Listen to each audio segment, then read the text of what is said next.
અને અમદાવાદની ખ્યાતિ હોસ્પિટલને લઈને એક મોટો ખુલાસો। 2 વર્ષથી ખ્યાતિ હોસ્પિટલના નિશાને હતા કડીના ગામડા। ડરણ, ખાવડ, થોડ અને કલ્યાણપુરા તથા કોલાદમાં કેમ્પ આ હોસ્પિટલ દ્વારા કરવામાં આવતા હતા। મેડિકલ કેમ્પ કરી મા કાર્ડ ધરાવતા લોકોનું ઓપરેશન કરવામાં આવતું હતું। લક્ષ્મણપુરામાં 2 ઓક્ટોબરે 90 જેટલા લોકોએ મેડિકલ કેમ્પનો લાભ લીધો હતો અને 15 લોકોને હોસ્પિટલ લઈ જવાયા હતા।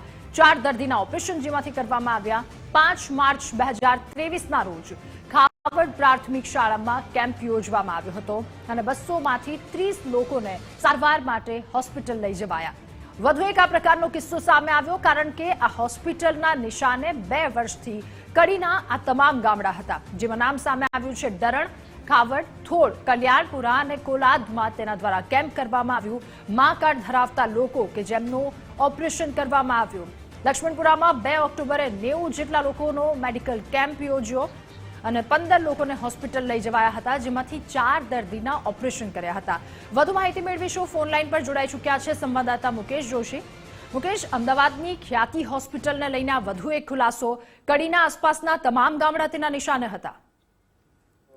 ચોક્કસ વાત કરવામાં આવે તો ખ્યાતિ હોસ્પિટલના કૌભાંડો જે છે અને કાળા કાંડ જે છે દિન પ્રતિદિન વધુ ને વધુ ખુલાસાઓ થઈ રહ્યા છે। ખાસ વાત કરીએ તો જે અમદાવાદની નજીક એટલે કે કડીના ગ્રામ્ય વિસ્તારોને જાણે ટાર્ગેટ બનાવે પ્રકારની જે વાત જે છે સામે આવી રહી છે। ખાસ વાત કરીએ તો કડી આજુબાજુના ગામડા જે અમદાવાદથી બિલકુલ નજીક પડતા હોય છે ત્યાં કહી શકાય કે જે ગામડાઓમાં કોઈ આગેવાન વ્યક્તિને હાથ ઉપર લઈ અને જે મા કાર્ડ ધરાવે છે એ પ્રકારના જે દર્દીઓ છે એમનો એક કેમ્પ કરવામાં આવતો હતો ને ત્યારબાદ એમને કહી શકાય કે વધુ સારવાર માટે ખ્યાતિ હોસ્પિટલ જવું પડશે એ પ્રકારની સમજણ આપી અને આ પ્રકારનું કાંડ જે છે સમગ્ર કરવામાં આવ્યું તે પ્રકારના જે ખુલાસા જે છે થયા છે, જેમાં કડીનું ખાસ ધરણ, ખાવડ, થોડ, કલ્યાણપુરા, કોલાદ આ જે ગામડાઓ છે ત્યાં 2 વર્ષમાં અનેક પ્રકારના કેમ્પો ખ્યાતિ હોસ્પિટલ દ્વારા કરવામાં આવે છે અને કેમ્પ કરી મા કાર્ડ ધરાવતા હોય તે લોકોને ટાર્ગેટ કરવામાં આવતા હતા અને તેમનું ઓપરેશન કરવા માટે ખ્યાતિ હોસ્પિટલ લઈ જવાની વાત જે છે સામે આવી છે। 1.5 વર્ષ અગાઉ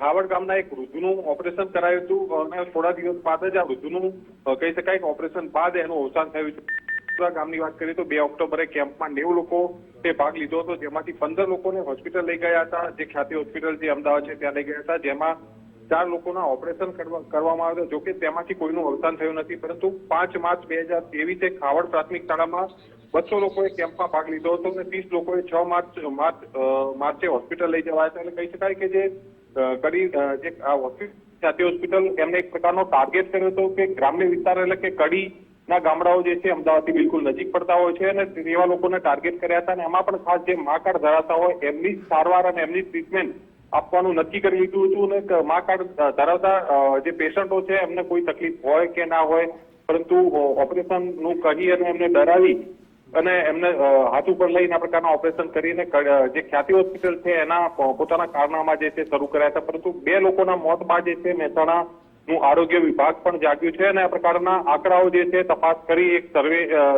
સર્વે માટે ટીમ બનાવી અને આ પ્રકારના નવા ઘટસ્ફોટ થઈ રહ્યા છે। જી મુકેશ, આભાર આપનો તમામ વિગતો સાથે જોડાવા બદલ। અને આ જ મુદ્દે ન્યૂઝરૂમથી લાઈવ સહયોગી વિજય દેસાઈ પણ આપણી સાથે જોડાયા છે। વિજય, આ હોસ્પિટલના પાપના પન્ના એક બાદ એક ખુલી રહ્યા છે અને તેમનો ટાર્ગેટ પહેલેથી જ ગામડાઓની ભોળી જનતાનો હતો।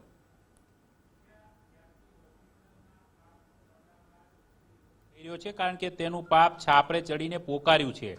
ખ્યાતિ હોસ્પિટલના સંચાલકોના અન્ય ધંધાઓના બેનામી કારસ્તાન પણ ખુલી રહ્યા છે, તો ખ્યાતિ હોસ્પિટલના પોતાના કરેલા બેનામી કારસ્તાનો પણ દિન પ્રતિદિન સામે આવે છે। પરંતુ આ હોસ્પિટલે સરકારી યોજનાને પોતાના રૂપિયા ખાટવા માટે થઈને જે પ્રકારનો ધંધો બનાવી દીધો હતો, ગરીબ લોકોના જીવ લેવાથી પણ અચકાતા નથી આ લોકો, એ પ્રકારના કારસ્તાન એમના ખુલી રહ્યા છે। મુખ્યત્વે ખ્યાતિ હોસ્પિટલ જે છે તેનો ધંધો જે આયુષ્યમાન પીએમજય યોજના હેઠળ જે લાભાર્થીઓ છે તેવા ગરીબ લોકોને દર્દી બનાવીને દાખલ કરીને રૂપિયા ખંખેરવા સિવાયનો કોઈ ખેલ નહોતો અને મોટા ભાગે તેનો ટાર્ગેટ માત્ર કડી તાલુકો હોય તેવું એસ્ટાબ્લિશ થઈ રહ્યું છે। કારણ કે છેલ્લે બોરીસણા ગામનો કિસ્સો ખુલ્યા બાદ અન્ય ગામડાઓની અંદર પણ આને આ પ્રકારે અનેક કેમ્પો છેલ્લા વીતેલા 6 મહિનાની અંદર કર્યા હતા, જેની અંદર ડરણ, ખાવડ, થોડ, કલ્યાણપુરા આ સહિતના જે કોલાદ આ બધા જે ગામડાઓ છે તેની અંદર અલગ અલગ તારીખે વર્ષે કેમ્પ યોજ્યા હતા, જેમાં ખાવડની અંદર એક વૃદ્ધનું મોત થયું હતું આ કેમ્પની અંદર સારવાર લીધા બાદથી. એટલે કે આ પ્રકારે ગામડાઓની અંદર આખરે આ ખ્યાતિ હોસ્પિટલ આ પ્રકારના કેમ્પ જે મંજૂરી વગર યોજી રહી છે. તો આવા કેમ્પ યોજવા માટે એને શું કોઈ વચેટિયાઓનો સહારો લીધો હતો એ પણ એક તપાસ માંગી લે તેવો વિષય છે, કારણ કે આ પાસાની અંદર પણ તપાસ થવી જોઈએ. પરંતુ આ ખ્યાતિ હોસ્પિટલે આ પ્રકારે ભોળી ગામડાની જનતાને ટાર્ગેટ બનાવીને પોતે રૂપિયા ખંખેરતી હતી એ પણ સાબિત થઈ રહ્યું છે. એના પરથી પડદા ઉચકાઈ રહ્યા છે. સારવાર લીધા બાદ અનેક લોકોના મોત થયા છે તે પણ એક કિસ્સાઓ જે છે તે દિન પ્રતિદિન સામે આવી રહ્યા છે. પરંતુ બીજી તરફ એની મુશ્કેલીઓ પણ વધી રહી છે, કારણ કે વસ્ત્રાપુરની અંદર પણ ફરિયાદ થઈ છે, સિવાય અન્ય કડીની અંદર પણ તેની સામે અલગ અલગ 2 થી વધુ એફઆઈઆર દાખલ થઈ છે. એટલે કે હવે આમની પર શકંજો કસાશે તે નક્કી છે. પરંતુ એક મોટો ખુલાસો એ પણ થયો છે કે ગુજરાત ક્લિનિકલ એસ્ટાબ્લિશમેન્ટ એક્ટ 2021 થી અમલી છે, પરંતુ આ ડફ્ફટ હોસ્પિટલે એમાં કોઈ પણ પ્રકારનું રજીસ્ટ્રેશન જ નથી કરાયું. એટલે કે રજીસ્ટ્રેશન વગર ધમધમતી આ મોતની હોસ્પિટલ બનીને ખ્યાતિ હોસ્પિટલે આ કુખ્યાતિ પ્રાપ્ત કરી છે, જેની અંદર અનેક નિર્દોષોના ભોગ લેવાયા છે. રાધા. વિજય, આભાર આપનો તમામ વિગતો સાથે જોડાવા બદલ. તો અનેક નિર્દોષ લોકોના ભોગ આ હોસ્પિટલ અગાઉ પણ લઈ ચૂકી છે અને હજુ પણ એ સિલસિલો યથાવત હતો.